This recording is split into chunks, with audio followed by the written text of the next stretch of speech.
What's happening, everybody? It's your resident supervillain, Mr. J. Washington. And your resident superhero, Bobby Hill. We are here for the Trusty Sidekick podcast with a special edition. You're going to both see this and hear this, okay? So for those watching on YouTube or whatever, you're seeing this, those who will be listening through our iTunes, Google Play, everything. All those stupid things. All those stupid things. We're going to name off all of them for you. We're not right. This is a special thing, man. This is our first ever movie review. Yeah, we're doing a live movie review. Well, we're recording it live. But we're doing it for Thor Ragnarok. Now, I know you're like, wait a minute, Thor Ragnarok doesn't come out in theaters till November 3rd. Guess what? We've seen it. We've seen it. So what we're going to do is... For the first time ever.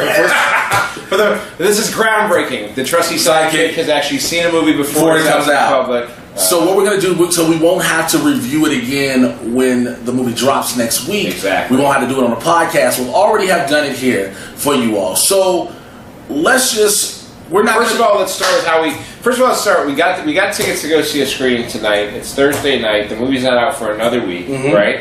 We got tickets to go see the movie tonight. There were 2D and 3D options. First of all, we took the 3D option, which we highly recommend. Who's not taking the 3D option to see a movie that's... Listen, if you can go ahead and see this movie in 3D, if it's a little bit of extra or whatever, go and do it. It is worth it. If you got movie going money, make sure it's 3D movie going money. It is definitely worth it, and we highly recommend it. Now, also, let us say this: there will be no spoilers to the film. This is your spoiler-free review. Okay, we won't do like we normally do on the podcast. We'll tell you like if you ain't seen it, it's your fault. Because, again, the movie isn't even out yet, we won't spoil it. We want to give you guys a chance to see it. We're going to talk about some of the performances without getting too much into detail. Let's go first and foremost. One of the biggest things about this movie that was talked about was Taika Waititi said that 80% of the dialogue... Congrats on saying Taika Waititi. I know, right? We got that out first try. We've been practicing all night. Been working on that.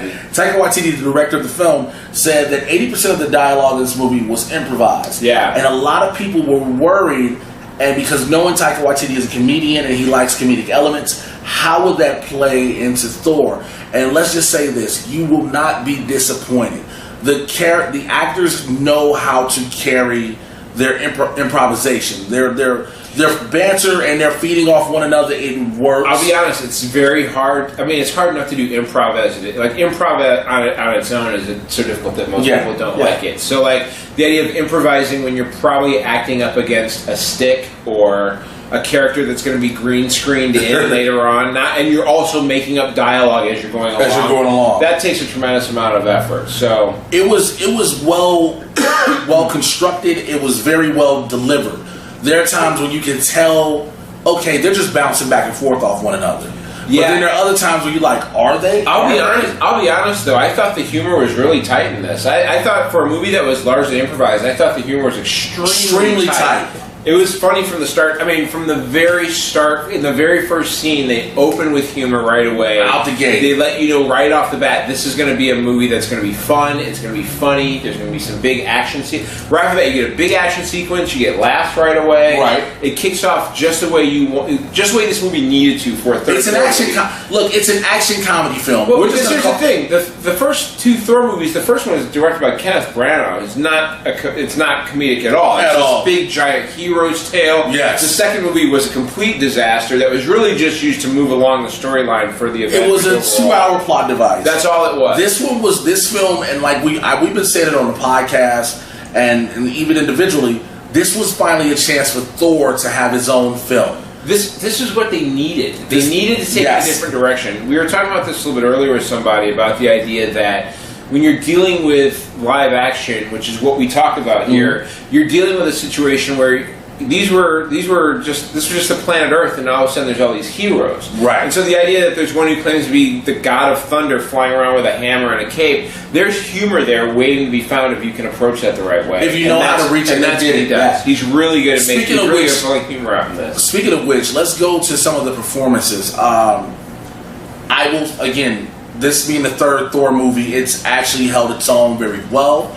Chris Hemsworth shines as he should, and he's allowed to show his comedic muscle. There's no better pick for a guy to play Thor than him. He is Thor. All you guys, I remember when they were trying to cast Thor, and there were all those guys who were making videos, muscular dudes, all those guys trying to get to be Thor, and like, no, that's Thor. Well, that is Thor until they recast it as the female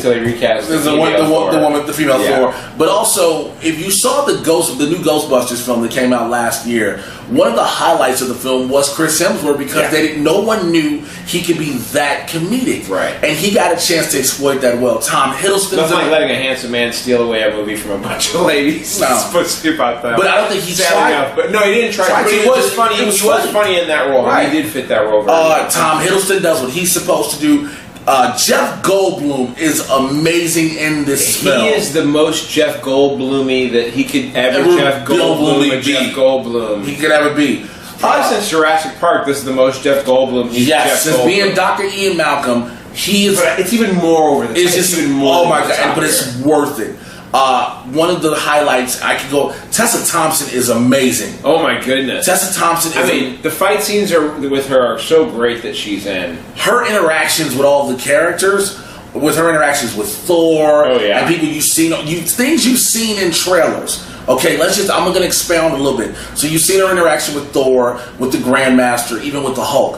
When you see those in the bigger screen and on the full film, you're going to be like, yo. Well, if you read some of the articles about the movie, they say that she plays her character like a Han Solo type of a... Yes. And she does a very good reimagining of something like that in this film, and she gets to play it loose and free like that. She does such a great job with it. Additionally, obviously, Anthony Hopkins in just a few brief scenes was amazing as the. But you know what? In a sense, he's never been in any of the Thor films. He's never been a primary character all the way through. No, he's very briefly, but he's so good that even those brief moments where you see him, you're like, yeah, he's so good. Speaking of which, another Academy Award winner, Cate Blanchett, is Hela. Ooh. She delivers what you expect someone of an actor of that caliber to deliver, and it doesn't disappoint. I guarantee you that. You got our stamp of approval on it. There's so many more. I've read some things where they were complaining about the screen time that she's there, but I thought she was tremendous. I thought here's the thing: the minute she's on screen, she is all you want to look at. No matter what's going on screen, the minute she arrives, everything you want to do is you just want to watch what Cate Blanchett is doing every time.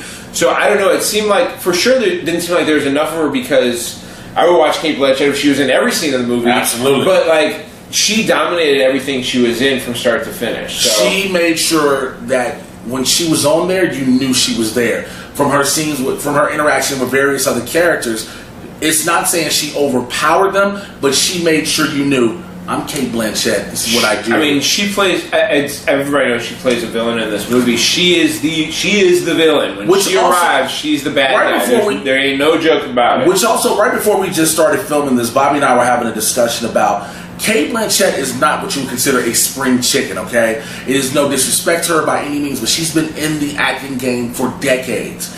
And to pull this off and to be the main antagonist of a Marvel film and be a female, and when people say, oh, there's so much ageism, which there is, she's proven that you can find those actors, those seasoned veteran actors that can pull off whatever role you need them to pull off. Yeah, I mean, it's just, it's good to see. I would just say like this. There's definitely, obviously, a giant problem with ageism, especially when it comes to women in acting. Yes. It's good to see them decide to cast an actor who is a woman who is not 25 years old for your major antagonist in a movie. They could have easily cast a male in the role. They could have cast a younger woman in the role. They chose to cast this one as well as the Game Master's right hand guard. Yes, was another older female actress. And so I like the way that they were able to cast diversity throughout here. They got good performances from everybody, including your director, Taika Waititi, who has a character. He does a voice acting in there. Carl Urban, who's absolutely one of the best low-key actors that people don't talk about enough, is outstanding in this movie. You're going to want to go there. Let's go another big thing about this film, the visual. The way the film looks. Yeah. The CGI. First of all, the biggest CGI you have to focus on is the inclusion of the Hulk throughout 2/3 of the movie. I mean, the entire movie is CGI. There's no way you can do. It's Thor. It's Doctor Strange. It's Odin. It's Hela. Loki. The Valkyrie, Game Master, Loki, the Hulk. There's so much. It's every scene in this movie has CGI in it. And it works. It's not overdone. It's not to the point where you can look at it and be like, oh, I can see what they were trying to do here. No. It all blends in and it folds in just well. The Hulk is still their toughest. The Hulk is still the toughest problem. There was one spot when they're in his chambers where there's a scene where, and it's I just happen to notice that there's a hand placement that's just slightly off, but that is nitpicking for the amount of CGI that's in this movie. Yeah. It would be nitpicking for me to make a stink out of something like that, but like it's all CGI. They do a great job with him in this. Really, Mark Ruffalo looking more like he fits that Hulk that they've got right now. Well, the fact that now with his Hulk, the one important thing is they're using his face. Yeah. So that helps out a lot. Yeah. Because you can see Mark Ruffalo being Bruce Banner and then being the There's Hulk. some great scenes with that also. Some Again, amazing going back to CGI where they intersperse Bruce and the Hulk You have together. It's really great. Make sure you go again. 3D is the way to go. The way to go for sure. We had another thing we wanted to talk about as well. The Easter eggs were really good. There's a lot of Easter eggs, which are a lot of odes, if you will, to the original Thor comics, various iterations, different things going on throughout the entire MCU. Yeah, there's small things from some of the things that people wear all the way to some of the references that they make. Yes. There's some things that happen throughout the movie that are very much a callback to elements that happen in the comics. They, of course, take Norse mythology and they kind of toy with it. I mean, they split that apart, but you know, they really do dig into some of the things that have happened to Thor and some of the things that go into some of the previous Thor comics and bring that to light here through this movie. So. And I know a lot of you all are probably like, why you guys aren't saying more? Because again, it is only as we record this October 27th. And we literally just watched this a couple hours ago. But also, again, the biggest thing is being that the film does not release until November 3rd. So we don't want to make sure our first video review of a movie is just spoiler like. I mean, it's obvious that we like this movie. Oh, now you probably, I will admit, we'll probably go a little bit more in depth on our first podcast recording. We may still have to come back and speak about it some more because, I mean, what were your thoughts on Taika Waititi as far as the director of this? For him to take the ball and not have to make it the typical Marvel film that we've seen, because that was the criticism a lot of people have given a lot of the past movies outside of what the Russo brothers have done, is that it's the typical Marvel film. Again, Spider-Man Homecoming is a different ball game. But it's like, oh, we know what the formula is. This Marvel films, especially the way they were going, seem to be very formulaic. But this wasn't it. This didn't even... You talk about what the main thing is briefly, and then you let its own story play out. You don't have this whole, well, here comes the good guy, here comes the bad guy, here goes the conundrum, this, that, and the third. Things switch up so much. You don't know who the main bad guy is, but you don't know, well, is this secondary bad guy going to end up teaming with the first bad guy, or things like that. So I love what they did, what Taika Waititi did with this, again, to let a film that has to fall in a lineage, in a sense, be 80% improvised, and it delivers.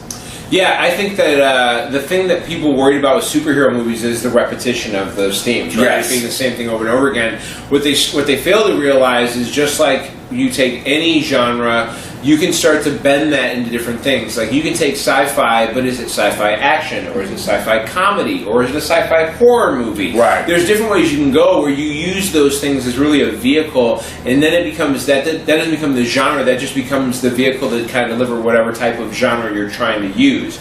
And so you're starting to see that with movies like, I mean, Guardians was a test pilot for comedy. Yes, it was. It was a test pilot for comedy when it came to outer space. And outer space when it comes to superhero. I mean, they tested that sci-fi part of it, and they tested the comedy part. Doctor Strange tested the whole magic part of everything and how that worked out. And so now you're getting to this part where they went really hard into the comedy angle here, into the comedy space, and they really proved like there are more comedies coming on the way. There are comedies coming from both Marvel and DC that are still on the way out on the TV side, and so it's really important to see if they can push this.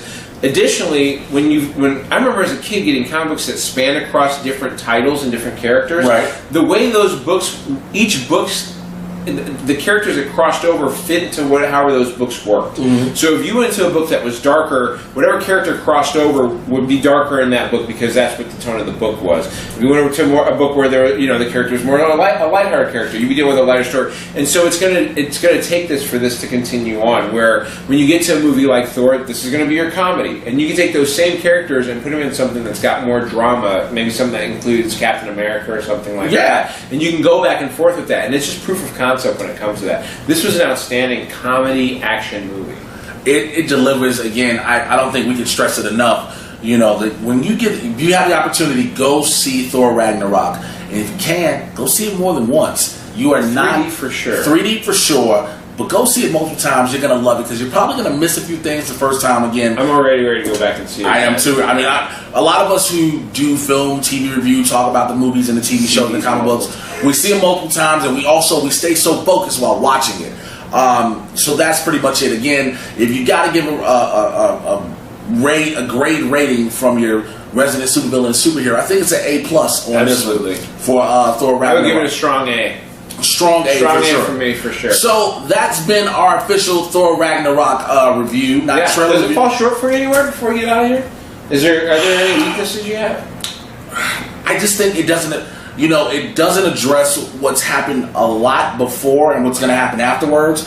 But again, I'm cool with it because it allows it to kind of stand on its own. It allows the film to stand on its own. Yeah, I think that the comedy was a little. It's a very, very funny movie. Mm-hmm. There is a part late in the movie where it's almost like one joke too many at one point, but it pulls itself back from that well and recovers and keeps going. Oh yeah. So I think other than that, though, I think it's an outstanding movie. It's a great job by him. They should let him do. I think they've been talking about doing some other stuff. Taika Waititi has actually expressed interest in wanting to direct the Black Widow solo film. You can see that. You can see that up right now on the TrustySidekick.com. Check it out. So make sure you go check that out. All right, so before we end this off, we're coming up on LA Comic-Con this weekend. LA Comic-Con is Friday today, October 27th through Sunday, October 29th. We will be there. I will be there on various panels. Bobby and I will be there just in general. I'll find my way to it now. He'll find his way. Walking around, talking to people, taking video, getting information and everything. So you guys want to make sure you follow us on our Trusty Sidekick social media, everything there. I'll have it on the screen.